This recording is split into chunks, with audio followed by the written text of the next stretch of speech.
everyone, Joe here from ActionX. Welcome to What's in the Two, where is our show where we usually review things in the world of television, or doing these seasonal reviews, as it's a very interesting number selection.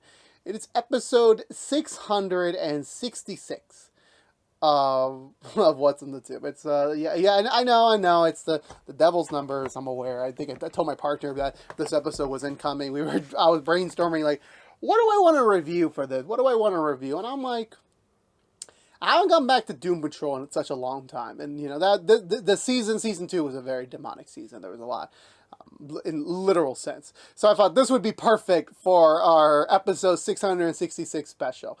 So here we are. So we are reviewing the entirety of Doom Patrol Season 2 in a spoiler-filled capacity. If you may not be aware, about 5 years ago, we reviewed the original Season 2 when it came out. It was just fresh off the COVID-19 pandemic, so this came out at a very interesting time period, released very differently than the first season and its follow-up 2 seasons, where it's in an interesting place on the show's history, as that was in a different time period, as DC TV as it was, not current DC Studios. DC TV was at an all-time frenzy. Every single IP that wasn't movie related was getting TV show. You had Titans, you had Stargirl, you had Swamp Thing, you had Harley Quinn. You had all sorts of things existing on the DC Universe application that was meant to be like kind of like the very first specifically niche subscription service that they thought they could be able to work with. But however, sadly, it was just way ahead of its time. The money wasn't there and had to be saved by Max, which was HBO's. Warner Brothers. It was very weird how they all figured that. It was all very weird, to be honest with you. It was a very weird time. But, however, it very much delivered this very weird show, which when we reviewed the first season, I believe last year or about a little over a year ago, when we definitively reviewed that first season, I was in the mindset of like, oh my god, this is like, you know, again, letting these very weird IPs like from comic books kind of be the focal point for these stories allows it to be very creative with its story, to make it to be a different type of show. And it stood out to be an amazing show, an amazing first season, so to speak, that like season 2 had so much, you know, to follow up on with that. And I will say, you know, again, we reviewed at the time, we reviewed each episode individually as a whole before we led into a proper season 2 review from a spoiler free capacity. Now, after 5 years later, we're going all in, we're going on hands out, and I'm just like, now, short and sweet, before we get to any major spoilers, DC's Doom Patrol Season 2 was really great. It was really, really great. It told a different type of story. It is different to an extent. It is the same cast of character. It's evolving the story. It's continuing this misfit bunch of a crew as they navigate through this new uncertain chapter of their lives, as they, you know, kind of had to give this a sense of freedom. But now it's like, what do we do with this freedom? Where like last season was kind of like tasting what freedom can be like when we're, you know, letting these people out into the world on a mission. And then this season is more on the nature of like, now that we're free from that mission, we're free from our purposes, where does that leave us, these immortal beings, as they kind of, you know, have to navigate through this very, very messed up version of the DC universe, which is, again, very independent. Like, it has no relation, really. We haven't really gotten to much of the major superhero. I would not be surprised if they do exist. It's just very much, it's its own standalone thing. But no, I think season 2 is great. It's a great addition, and it's very much, you know, just a proper continuation of the story. When it comes to the quality, it is a couple things there kind of lacking a little bit. Obviously, when you're doing like a really big shift of a comparison from season 1 to season 2, that's all I can really say about it before we get into the big spoiler stuff. But no, I think what I think the showrunner's name is Jeremy Carver, and his team managed to do with this season allowed it to kind of, now that we kind of trust that, you know, we did 15 outlandish episodes back in season 1, we were able to kind of tell a much more smaller, yet more still focal point for season 2 to follow up on. That for me, I really enjoyed it a lot. I really did. I almost forgot this was going to happen, so I binged it in 2 days. Not because I had to, because I was really hooked in on it, which is a really hard achievement. It really is. When you look at when you look at that parameter of grading it, so to speak. because nowadays a lot of shows kind of take a while for even me to get first. So the fact that this was able to be, even after 5 years since it came out, hook, line, and sinker was like, it was great. It really, really was great, and I was really appreciative of that result. But yeah, but then with all that being said, I want to get down into a little bit more deeper. So again, you can catch the entirety of DC's Doom Patrol Season 2. It's still available on Max. You can also purchase it separately on physical media, on DVD. I'm not sure about Blu-ray, but it is available on physical media. If you want a little companion guide, like I said, we did review the entirety of Season 2 all the way back in 2020, so you can go check out those episode reviews. They're a little bit dated because obviously that was in our first full year on this platform, so be very wary of the quality differences from there. But again, again, that was such a long time ago, but now let's get down to it. So when it comes to Doom Patrol, like I said, it was a very abnormal choice to get to a TV show. It wasn't even your A tier, B tier, C tier, D tier, even E tier. And when it comes to like the DCU knowledge page, I feel like even like now in my own revisionist history, like the first time I've heard of the Doom Patrol was all the way back in 2003 with Teen Titans, the animated series, where I believe they just made a couple of references. I believe they did show up on that show. I don't remember those episodes, mind you, because that came in the later of the shows run, even way back when. So I don't quite remember those episodes, to be honest with you, to be quite frank and transparent with you. So knowing this knowledge, and then even having a very weird backdoor pilot back in Titans, when they were trying to, like, feel like this was all a connected universe, but then, like, now they got Timothy Dalton, and, like, that completely changed the whole thing. They were like, now we doing our own thing. Like, there's going to be, like, a variant of Doom Patrol that's not with Timothy Dalton. There's this variant with Timothy Dalton, which I'm just like, I really, really love it. It was a really cool thing to see. Because I do love Timothy Dalton as an actor, even though I've only, like, had him in one project before. My dad loves him from James Bond way back when, so he does have a lineage here in my fellow family. But no, going into Season 2 again, like, the way Season 1 ended, where they somehow managed to outsmart Mr. Nobody, which I think is one of the best DC TV villains of all time. I love Alan Tudyk, I really, really do, and I'm very happy he's got some more work in DC with James Gunn's, Creature Commandos. I think he's going to be in Superman, so yeah, no, so he is not a stranger when it comes to DC content. So here playing Mr. Nobody, which, again, like I said, is, I think, one of the best villains in DC TV I've ever seen when it comes to the original era of it. It was a really hard act to follow because, again, Season 1 was about kind of, the methodology of Season 1 was don't judge a book by its cover. That, you may look at these people, whether it is, Rita, whether it is Cyborg, whether it's Cliff, of course, you don't really know what's underneath the surface. And sure, yeah, they have a lot of problems. They're really messed up human beings, and, like, these are the type of people that, like, I don't think anyone else sanely would even be around, for better or for worse, or for even if you even knew the proper context of things, So for them to be able to continue the story into a new angle of things, where, just a little minor recap, at the end of Season 1, they discovered that everything that has happened negative in their life, Larry's accident, Rita's altercation with a very strange being, Cliff's accident, Jane's experiments, like, or even Cyborg, were all products of,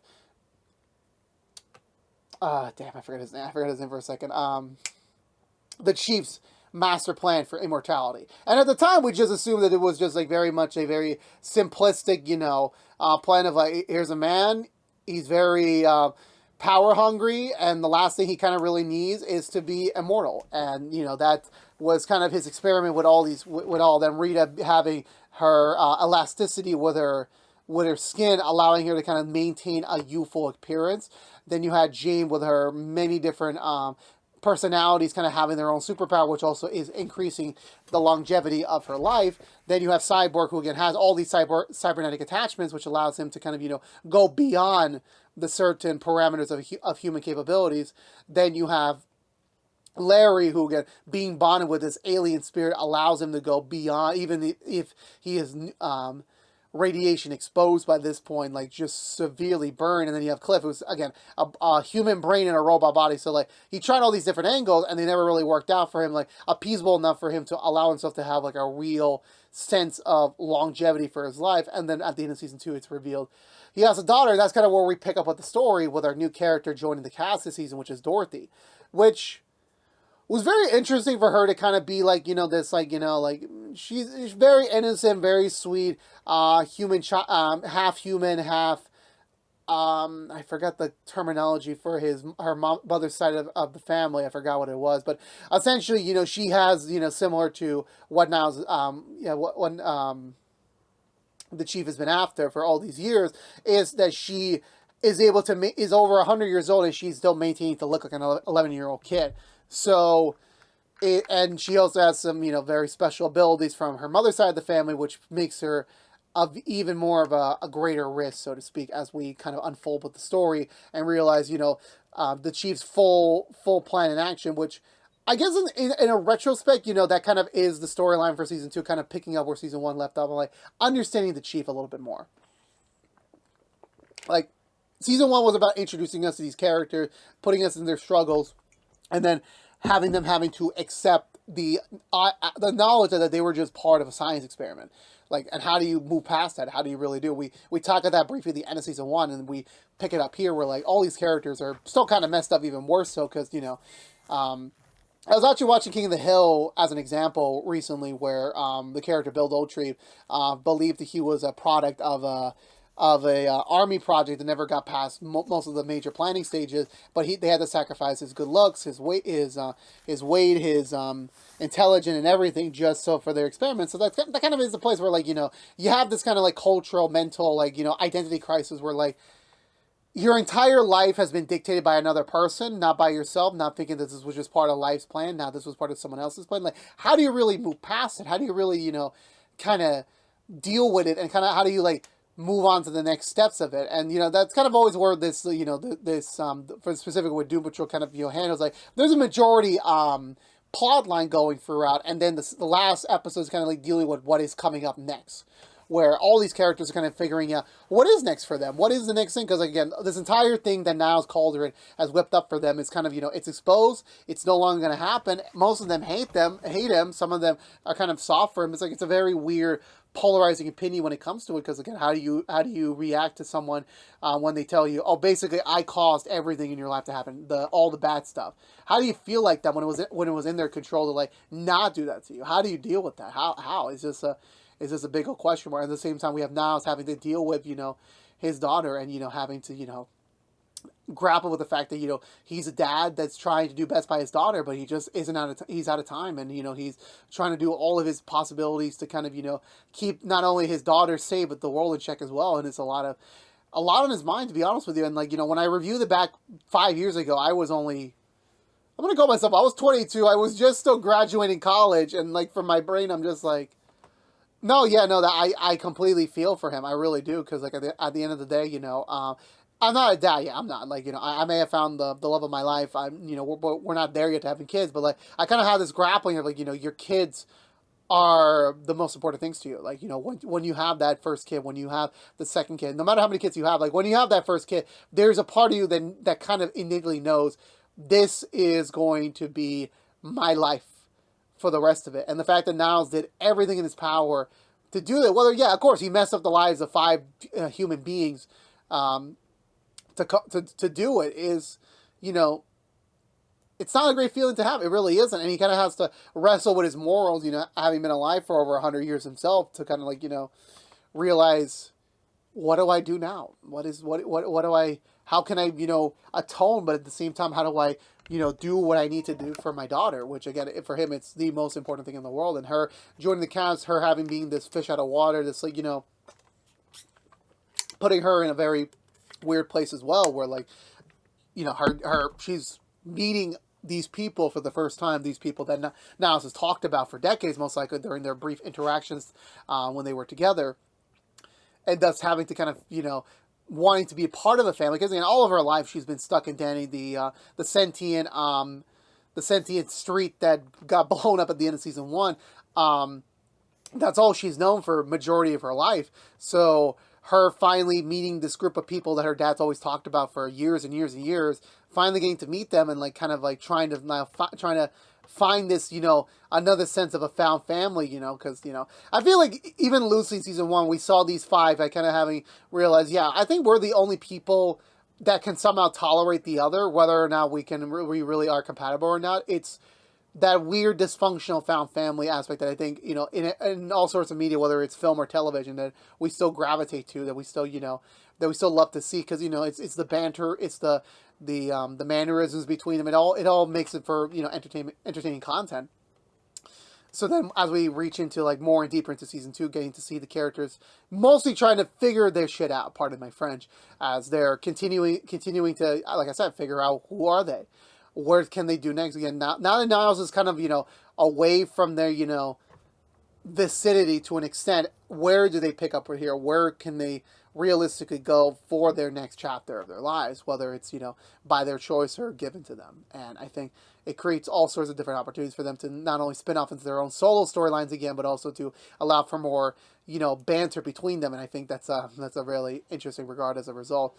But the larger story, again, Niles is doing this all because his daughter is immortal as well, and all he's trying to do is trying to find a way for him to stay with his daughter until the day she dies, just to make sure that she never unleashes this presence there, because she has the ability to conjure up her imaginary friends at will, but also she's been cursed by her ancestors that she has this immortal being also inside of her that's is trying to get out by allowing Dorothy to wish for him, to allow her to conjure him up, which will allow him to take full control and full power over the whole world. So obviously, now is still thinking like, a savior to an extent, like, I got to keep the world safe, but that also means I have to keep the world safe for my daughter, even, which again is not the best feeling to have, so to speak, but it's still very much, it's very much the struggles he has to take, having to take these actions where, like, for him, it's probably was like the thing to do, that this was how we can get the job done. But at the same time, on the opposite end, like all the people he hurt, whether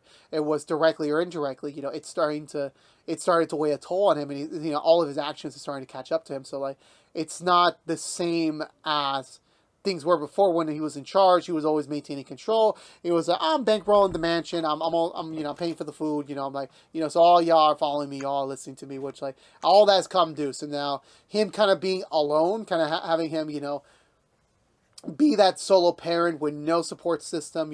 At best he has Rita to an extent, but otherwise everyone else has kind of like written him off to an extent, and kind of like, ready to like, as soon as the opportunity comes, to like ditch and bounce, and to call it a day. And it's something that like, it's not really easy to digest, And then when you have a villain like the Candlemaker, which I will say this much, this is one of my minor criticisms with the season, is that again, it's very hard to follow up your TV antagonist. It's really hard. With every reverse flash, with every zoom, you're going to have a thinker or a cicada. It's just not always quite going to hit the same levels as you expect from the past, Where for me, yeah, Candlemaker doesn't even cut to pair to Mr. Nobody. Where Mr. Nobody had a personality. He was crazy. He was psychotic, but he was still amusing and funny to say. The Candlemaker is just a dynamic voice, and which is kind of funny because if I remember correctly, Legends of Tomorrow also literally did something along the nature where like they had a great set of villains the previous season, then the next villain they just get like a demonic voice, which I'm like, that's just wonderful. This is great. That's our follow up. It's a very basic villain component, but it does work out, so to speak, on that front. But I feel like, not having that strong feeling was just more like, I'm all powerful, I can destroy the world. It's like, it doesn't really do much for me in the end, as it doesn't really equate to me, like, really being able to vibe with that character. Because, again, like I said before, movies, you are very limited by your runtime to be able to tell the story of the hero, the story, the destination, as well as the villain. The villain's always kind of like, at the back end of the scene. So when it comes to the television show perspective, you have a longer runtime. You're allowed to kind of flesh out your villains. So the fact for Candlemaker, we didn't really get that same approach to him, like Mr. Nobody. And again, I understand these are two very different abnormalities, but like just living in fear of someone that claims to have power doesn't really scare me so much, to be honest with you. It really doesn't. We're kind of just thrown into it from the get-go and trying to like really understand it. So it doesn't really hook well with me, so to speak, on it. But now diving into the characters, this is a great segue forward. We get into back, like I said, to Niles Cauldron, which again, like, Timothy Dalton does appear more often this season, which I'm like, that's great. That really is. It's lovely to get more of him. I always love seeing more of him. Like I said before, him wrestling with his moral compass. Again, he's wronged his fellow team members, but at the same time, he's managed to still kind of maintain safety with his daughter. But as you know, he's never really had prolonged time with his. Obviously, he loves his daughter. I don't not say that, but like the fact of the matter is that this season we probably see him the most time than not with his daughter in decades. Because again, he's been so wrapped up in the journey to find the key to immortality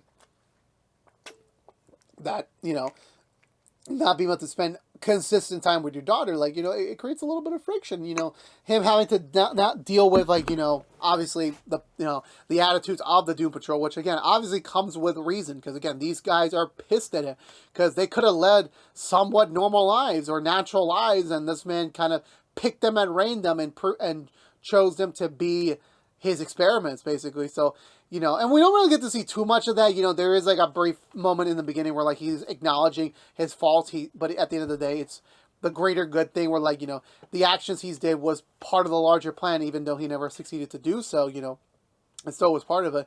And then him finally facing his true mortality where at the end of season 1, the Doom Patrol was shrunken down to the size of toys. So they try all their best with a scientific approach to get back to normal, but it doesn't really quite work out for them. So him having to give up his only brief immortality sample, which allowed him to live as long as he had, and was able to Kipling, was a big blow to him. So I'm like, it was a lot for him. I'm not gonna lie. I can imagine like at moments he was probably stressed as shit. And like, I'm gonna die. My daughter is nowhere near close to the destination I had in mind for her, and I have all these people who I'm hoping will take care of her when I'm gone.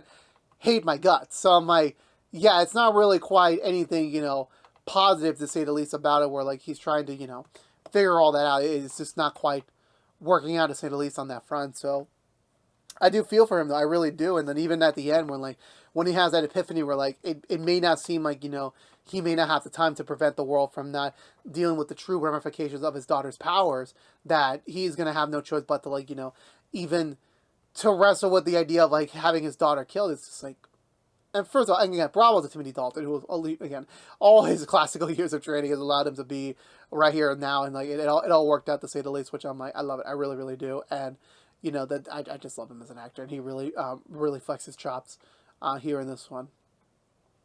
Moving into my boy, my main man, I love him so much. I love Brendan Fraser and everything he does. As Cliff Boots, aka the Robot Man. Yeah, it never ceases to amaze me how many times Brendan Fraser can just curse, and this being his returnal role after so many years away from Hollywood. Again, it was a way for him to alleviate a lot of the stress he had to deal with growing in like the last decade and such, that here, again, season 1, having to see him kind of, wrestle with the fact that he's a human brain in a robot body. What else is he going to do, basically speaking? And to hear where, like, again, his entire life was basically a sham, that, that he's been stuck in this robot body, not because it was an accident, it was because it was all orchestrated so that Niles can have another experiment for part of his plans. Again, he's not sitting well to that. And the fact that his own daughter is still alive, like, again, how do you imagine being out of your daughter's life for so many years and then having to come back to it, and having to like kind of again like wrestle with that, trying to be like, what do I do now? Do I just leave well enough alone, or do I try a real go at like being there? Because he tried last season briefly to trying to get back in there, but it doesn't really work out, so to speak. It doesn't really. This season, still him trying to figure that out, and then him having to, again, like I said, it's not easy for him. It's not easy for the other side too, because again, you live most of your life where, like, for her, like over 30 years, not knowing your dad was still alive, and you're just assuming that your birth parents were gone, and then having to see him come back in a robot body is like, it's not something you can really, really be, comfortable around, basically speaking. It's not, but getting to see him, really kind of having to wrestle his more, to kind of have to mature a little bit to, kind of, be that somewhat of a dad again, for his daughter was a very nice journey to see him to go through. Obviously what is still, his swearing, his cursing, his just ability to get into like situation he doesn't want to be to. I just love him. I really, really do. There's not really much I can say about his performance, to be honest with you. But in the meantime, you get the parallel between him and Jane as well, because again, him not having a daughter for so long, then meeting Jane, who was, younger than him, who's, got her own problems. Like for him, he kind of still sees her as kind of like that surrogate daughter that he never got a chance to fully raise. And, they do bond more this season. Obviously, they do get a little bit more closer to another. And, obviously Jane's got her own problems going on, which we'll get to more about her in a bit. But to see them kind of, slowly building up that like weird daughter-father relationship, kind of, in a very weird regard, was very sweet to see. To see him still have a gentle care for her, still being very persistent on like, oh, let us go and leave this man, or let us go on this mission together. It's always very sweet to see it, very much as it just showcases that he does care about his friends and allies, whether or not he's very tough enough to admit it, basically speaking. And this is one of the things I love about him. I really, really do. Moving into Jane, which I will mention when I did review season 2, way back when, my brain was such a novelty. I didn't even know what the heck half of the things were going on. To be honest with you, I really didn't know.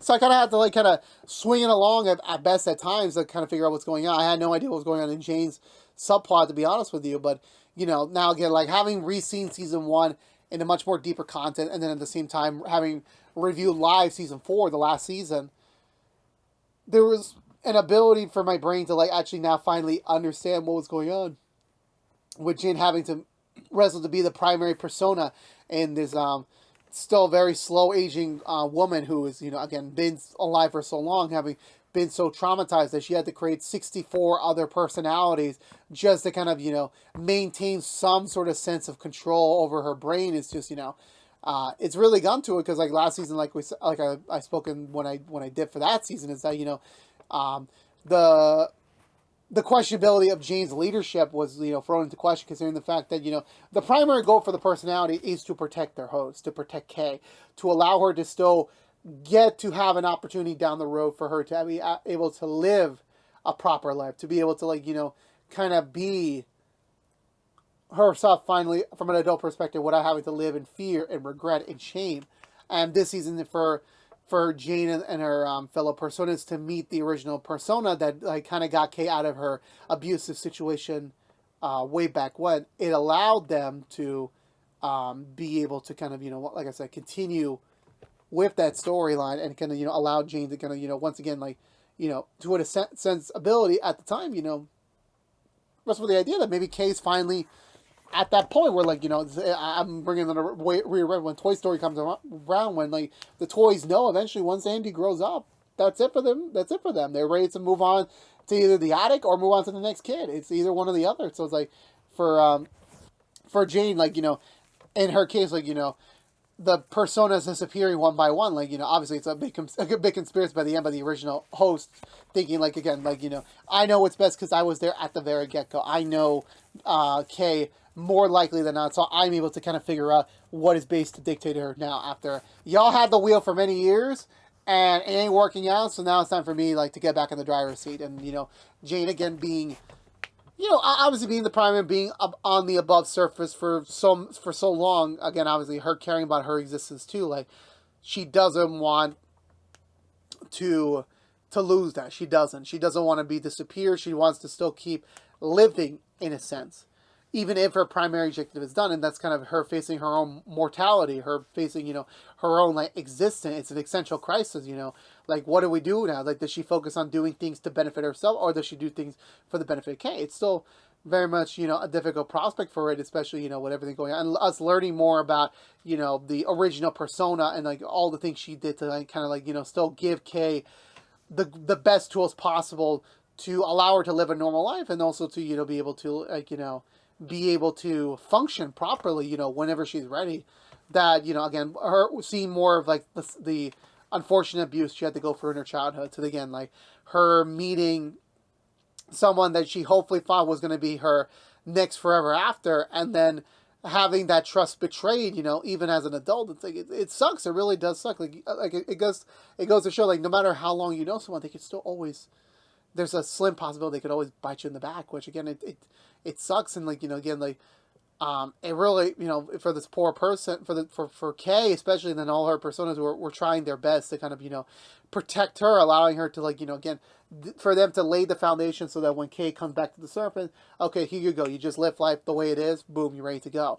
And the fact that they keep finding setback after setback, it's unfortunate. It really, really is. But again, the longer you live in this sort of, environment, it kind of comes into the question of everyone else's mortality, everyone else's existence. Where like, it's not just Jane; it's the other personas. Like what where do they stand on things? How do they um, fit into place with that? So it's always all big question marks when it comes to that. To be honest with you, and that I think makes Janie a more a troubling character that you want to root for, that you want to root that she's making her slow recovery as time goes on to be able to kind of progress through to whatever is next for her to tackle with. Then going to Rita, where I think Rita is starting to have that shift in perspective a little bit. You see like again, me knowing season 3 and season 4, there is a bit of a knowledge base with me of like how do we follow up on these characters, what are the next things for them, where this season again Rita kind of like I said before, figuring out what exactly happened to her, like where does she go next, being like next to Victor, having been more inspired of like being a public face appearance, obviously being an actress for so many years, that her having this opportunity to like kind of get back to it, where halfway through she decides I'm gonna go back to acting. I want to be able to perform again. I want to be able to like create new art with people, to be able to like bring enjoyment again to people. That's always been her wants and dreams, and here being the same thing, where like she wants to get back into acting, she wants to join the local theater production to be able to like kind of be on a stage again. And at the same time, like actually, kissing the fact that, she has these powers, these Mr. Fantastic Life powers, like, she could potentially be a proper superhero. When she does toy around with the idea, which I'm just like, I groaned so many times when she was like, the beekeeper, and I'm like, I kind of wanted to slap her. I really, really did. Just like, it was just so cringe, those moments, it really was.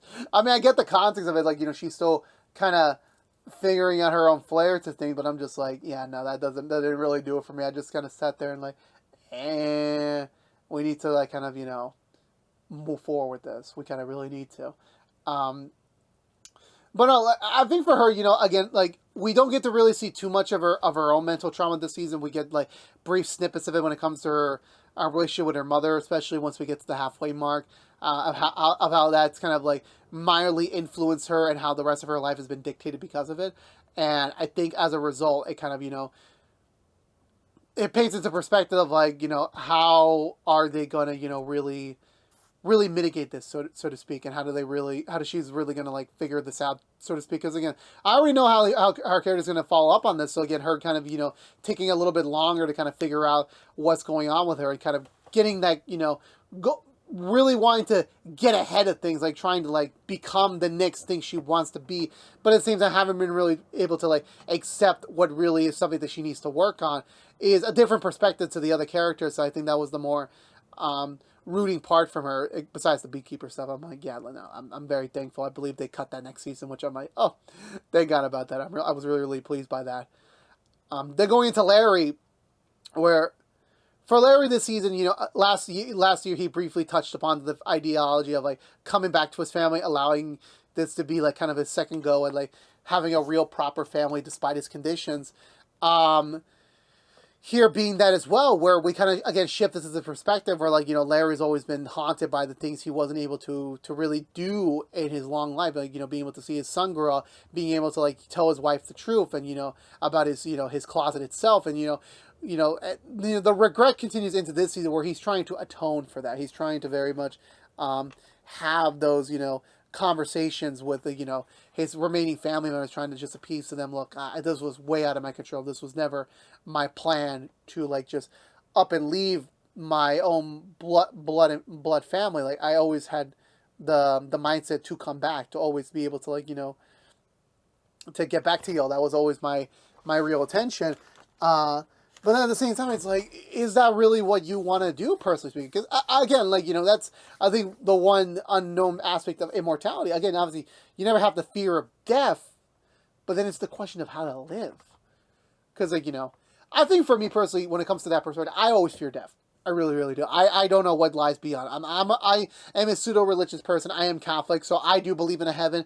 Does heaven exist? I don't know. I'm not going to know until I die. And even that's a scary prospect for me, because, like, when you leave this reality, like, where do you go? Is reincarnation? Is it transferring your soul from soul? Is it, like, Coco? Like, who really knows? Who really knows? So, like, living forever has its benefits, but at the same time, it's, like, comes to the question of, like, okay, he wants to atone for his sins for not being there, but at the same time, this is not going to be, it's going to be an ongoing problem, because at the end of the day, he's never going to be able to have a set conclusive life, with anyone, considering the fact he has an alien spirit that also depends on him, to live as well. So like, he's kind of in this, like, cycle of like, how is he to be able to, like, get through this, and to be able to, like, figure this out, and like, kind of figure out what is next for him. And when we get to that point in the season where he tried with his family and he failed sadly, that it's time for him to move forward. It's time for him to kind of figure out what is his new purpose, what is something he wants to explore. We don't get to that yet, but like, the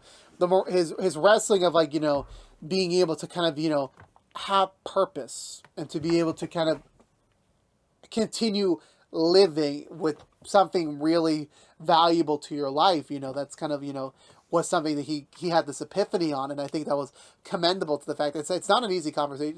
It's not even a conversation you have to have with someone. It's a conversation you need to have with yourself.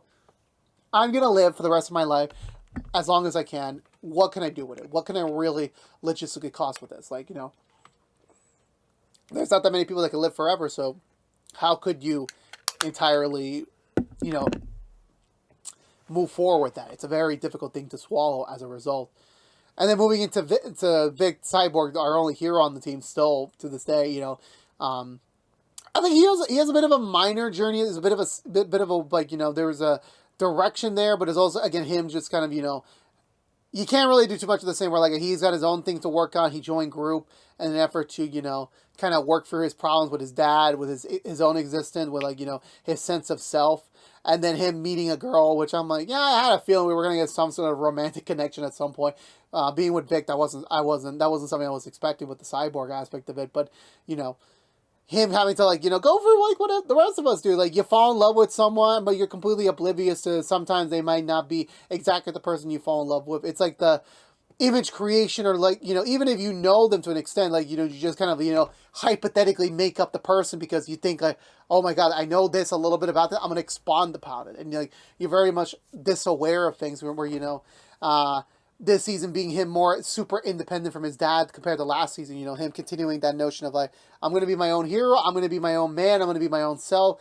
And that comes with, a lot of opportunities, whether good or bad, where, like, again, for him, he's kind of having to struggle with, like, having to figure out, really what he's gonna be. Again, like, he doesn't really jump back right into the superhero business, but he's still got some things to work out for himself. But the girl that he falls in love with, it's very much his latest road to being a man, because again, he has had a very abnormal journey so far. So this being part of it was able for him to, like, be able to grow and everything. And I'm like, I just love the fact they gave him, like, 2 pseudo fake openings, one with him and Cliff in, like, a 60s, 70s police procedural, and him and Rita in, like, an 80s style, like, Mr. and Mrs. Smith type of ordeal. I'm like, I love it. I really, really do. I love those openings. Those were really funny for his character, to be honest with you. And our new character, Dorothy, which, sweet as a butterfly, like, again, like, I have a soft spot. I really, really do. I just want, I'm like Niles, I wanted to be protected. I wanted to live, like, a happy life, but again, the way we're introduced to her in the season, again, we only got a brief cameo from her from a background perspective last season, this being her debut season, allowing her to kind of, stretch herself out, stretch her wings out, and kind of, figuring herself out. It's kind of like, the fish out of water perspective, where, like, she's trying to fit in, she's trying to, like, make these connections with these people that, her dad's always spent his time with instead of her, and then her having to kind of, like, really kind of fit in, kind of, because again, she's always been the odd one out. She's never had much socialization, never really had much of an opportunity to be a kid, to be a human being, to not really have anything, because again, her dad feared for her safety and the everyone else's safety, that this being, just someone you gotta keep an eye on. It really sucks. Like, she lives a life of loneliness, where, like, even being back with her dad and being around all these very weird people, it's something that, like, she had hope for, but it's not, sadly, what she was anticipating for it to go. Sadly, it really wasn't. And I want to say 100% certain she probably did was hoping for better, but like, Cliff rejecting her, Jane rejecting her, Rita to an extent, Larry to an extent, like Cyborg to an extent, like it really does suck. And the fact all she wants to do is to have a family, because again, her dad and mom never really got to stay together that long, and he was with her mom. She got taken away, then her dad found her again. So like she's never really had a proper semblance of a family. So I can appreciate that she just still has all that values over a century later. That's all she wants to do, and no one really wants to like give that a chance, really, because again, even like her own dad's like more focused on like trying to find immortality, and like he's a little bit blissfully unaware of what's going on the surface, and her having her own like subnautic destiny with like fighting the Candlemaker instead of unleashing him. It's just a lot for her to handle, like as part of the aspect of her very delayed growing up aspect as she's finally reached it. But all in all, she's a very sweet character, and I really do love her. Like, I very much, I did want to give her a hug of support. Like, no, you got this. You got this. You got this in the back somehow. You really do. But in all honesty, I really, really did enjoy the season a lot. I think it misses a couple of the marks from where we were last season, but otherwise, it's a great follow-up. I really did enjoy it through and through, and it's a season that still has character at heart. It still has development. You see the journey of these, of these very unfortunate people having to continue their newfound immortal lives in very different approaches, having to kind of wrestle with their immortality fact. Is it a complete story? Not 100% speaking, because again, with the COVID-19 pandemic, that we're not able to finish shooting, the uncertainty of the world, they just got the 9 episodes out when they did, and they called it a day until season 3, which we'll come back to at some point in the future. But at least for the story they were telling, it did continue their stories through and through, and it did allow them to kind of, continue that approach as they continued, and it was able for that to, continue their journeys, very successfully. And when we do leave them off here, it's a good place for a starting point to allow them to kind of, to keep going further, even despite the odds stacked against them. They still got more to do. They still got more to learn. And, Dorothy's inclusion was able to kind of, bring them a little bit of sense of newfound purpose, whether it was directly from her or indirectly from her. And I think that was the most enjoyable part of it, to be honest with you. So with that being said, I think it's worth the binge. I definitely think if you have time in a day or in a weekend, 100% watch this through and through alongside season 1 and the rest of the show as well. This is a great follow-up season to an already an amazing season 1. And it just makes me a little bit more curious to get back to season 3, but I'm not quite there yet. I'm not quite there yet, to be honest with you. But with all that being said, I'm giving the season 2 thumbs up. Let me know down below what you think of this season 2 of DC's Doom Patrol. Did you love it? Did you like it? Let me know down below. I would love to have a conversation with you about it, as I always do. But I believe that's going to do it for me today, everyone. If you're not aware, this is a bit What's 2 from ActionX, reviewing the entirety of Season 2 of Doom Patrol. Please subscribe if you haven't yet. Like, favorite, share if you want to. Ring that bell and follow social media for more. But until we see each other again, thank you so much for watching. Please stay safe out there. Be good to each other. And as always, peace out.